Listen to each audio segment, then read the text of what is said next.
Il suo piccolo cuore ha cessato di battere. Jacopo non ce l'ha fatta, nonostante i disperati tentativi dei medici di salvarlo.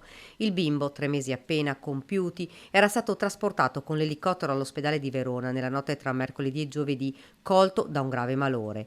Ad accorgersi di quanto stava accadendo i familiari che avevano subito allertato i soccorsi. I sanitari del 118 erano arrivati con automedica e ambulanza ed avevano rianimato il bambino sul posto. Il suo cuoricino aveva ricominciato a battere.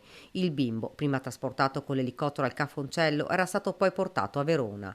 La speranza e la lotta per salvargli la vita. Purtroppo in mattinata la notizia che nessuno avrebbe mai voluto sentire. Il piccolo Jacopo non ce l'ha fatta. Ed ora è l'intera comunità di Montebelluna a stringersi ai familiari. Comunità montebellunese già profondamente colpita dall'improvvisa scomparsa solo 3 settimane fa della piccola Sofia, la bimba di 4 mesi trovata priva di sensi in culla e poi deceduta all'ospedale di Treviso. È una tragica notizia che ha sconvolto tutta Montebelluna. Io voglio esprimere le mie più profonde condoglianze, ma anche le condoglianze dell'intera comunità montebellunese alla mamma, al papà e a tutti i parenti del piccolo venuto a mancare purtroppo.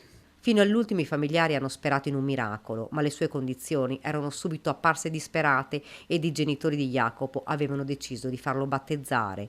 Alle 9 la tragica notizia. L'amministrazione e io sindaco sono a disposizione della famiglia per qualsiasi cosa fosse necessaria.